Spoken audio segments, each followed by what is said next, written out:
जी, आज का जो हमारा टॉपिक है वो है फंडेड अकाउंट। क्योंकि काफ़ी ग्रुप मेंबर्स के ना मुझे मैसेज आ रहे थे कि सर फंडेड अकाउंट के बारे में हमें एक कंप्लीट वीडियो बनाएं जिसके अंदर हमें आप इसको बाय कैसे करना है, ठीक है, इसकी टर्म एंड कंडीशंस क्या हैं, ठीक है, इसको पास कैसे करना है उसके बारे में आप हमें बताएंगे। अच्छा जी। अच्छा, पहले तो हम ये देखते हैं कि फंडेड अकाउंट होता क्या है। Funded account is a type of trading account. मतलब ये भी जो आपका ट्रेडिंग अकाउंट होता है उसकी किस्म होती है where a company provides the capital for a trader to use. मतलब जहाँ पे जो प्रोफर्म्स होती हैं ना वो आपको कैपिटल प्रोवाइड करती हैं ट्रेडिंग के लिए, ठीक है। अच्छा, इसके अंदर क्या होता है, you pay a small entry fee to enter an evaluations. अच्छा, इसके अंदर क्या होता है, आप छोटी सी फीस पे करते हैं, उसके बाद कंपनी आपको एक अकाउंट देती है, प्रोवाइड करती है, ठीक है। You must reach a specific profit target. अच्छा, इसके अंदर ना आपने एक स्पेसिफिक प्रॉफिट टारगेट अचीव करने होते हैं, ठीक है, without hitting a maximum loss limit. अच्छा, इसके अंदर लॉस लिमिट भी होती है। जो डेली होती है वो होती है 5%, जो आपका आप जो भी अकाउंट बाय करते हैं। ओवरऑल होती है 10%। जब आप अकाउंट को बाय करेंगे ना, ठीक है, तो डायरेक्ट आपको ना कंपनी लाइव अकाउंट नहीं देगी, ठीक है। कंपनी पहले आपको डेमो अकाउंट देगी, ठीक है। तो उसके ऊपर आपने उनको प्रॉफिट टारगेट अचीव करके देना होता है। मतलब आपकी जो ट्रेडिंग स्किल है ना उसको आपने प्रूव करना होता है, ठीक है, कि आप एक ट्रेडर हैं, ठीक है। उस आपकी जो ट्रेडिंग स्ट्रेटेजी है ना, ठीक है, आप उससे जो प्रॉफिट टारगेट और जो उनका दिया हुआ होता है ना उसको आपने अचीव करना होता है। फेज 1 के अंदर होता है 8% और फेज 2 के अंदर होता है 5%। अच्छा, इसका जो आपकी डेली लिमिट होती है ना, अगर आप एक दिन के अंदर 5% से ज़्यादा लॉस कर देते हैं तो आपका अकाउंट ब्रीच हो जाता है। ओवरऑल आपकी 10% होती है। लेट्स सपोज अगर आपका पहले दिन के अंदर 4% लॉस हो गया, देन तब भी आपका अकाउंट है ना जो वो आपके पास ही रहेगा।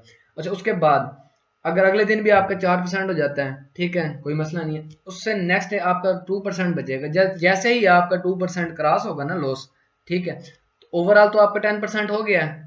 जब आप 2% से ऊपर जाएंगे ना तो ओवरऑल आपको 10% से ऊपर चले गए हैं, ठीक है, तो आपका अकाउंट ब्रीच हो जाएगा। उसके में जो उसमें ये होता है कि जो आपने फीस पे की हुई था ना, तो कंपनी फिर आपको रिटर्न नहीं करती।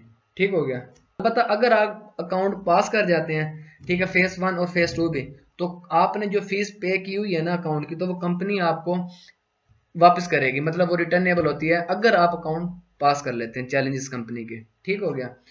अच्छा, अब हम देखते हैं कि profit target, maximum loss, maximum daily loss और मिनिमम ट्रेडिंग डेज। अच्छा, अब जो प्रॉफिट टारगेट होता है ना वो फेज 1 के अंदर होता है 8%। फेज 1 के अंदर आपका जो मैक्सिमम लॉस होता है वो होता है 10%। अच्छा, जो मैक्सिमम डेली लॉस होता है वो भी आपका 5% होता है। अच्छा, इसमें मिनिमम ट्रेडिंग डेज भी होते हैं, वो आपके 3 डेज होता है, कि मतलब आपने 3 दिन ट्रेडिंग लाजमी करनी है।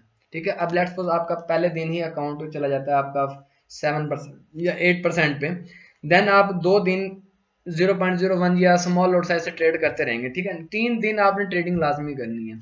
अच्छा, फिर आ जाते हैं आप फेज 2 के अंदर, ठीक है। उसके अंदर आपने कितना करना होता है, 5%, ठीक है। और उसके अंदर भी आपकी जो मैक्सिमम लॉस होती है ना लिमिट, वो आपकी सेम होती है 10%, ठीक है। उसके बाद डेली लॉस लिमिट वो भी आपकी 5% होती है, सेम होती है। उसके अंदर मिनिमम ट्रेडिंग डेज वो भी 3 होते हैं, लेवरेज वो भी आप सेम यूज कर सकते हैं। ठीक हो गया। अच्छा, अब हम देखते हैं कि 5K अकाउंट की डिटेल्स। ठीक है, अब आपका जो 5K का अकाउंट है उसकी चैलेंजेस फीस होती है $36। ठीक है। उसके अंदर आपका ये होगा, जो ये मैंने आपको समझाने के लिए किया है, ठीक है। अब आपका जो प्रॉफिट टारगेट रहा है 8%, वो कितना बनता है आपका $400, ठीक है। जो फेज 2 होगा उसके अंदर आपका होगा 5%, वो आपका बनेगा $250, ठीक है ना। अब देखें फेज 1 और फेज 2, इसके अंदर आपका जो लॉस लिमिट होती है वो भी सेम होती है, डेली भी और मैक्सिमम भी, ठीक है। ट्रेडिंग डेज भी सेम है आपके। अच्छा, इसके अंदर जो अकाउंट आपको पास करने का ड्यूरेशन होता है ना वो अनलिमिटेड होता है। इसके अंदर कोई टाइम ड्यूरेशन नहीं है कि आपने एक मंथ के अंदर या एक वीक के अंदर अपने चैलेंजेस पास करने हैं, ठीक है। अनलिमिटेड आपके पास टाइम होता है।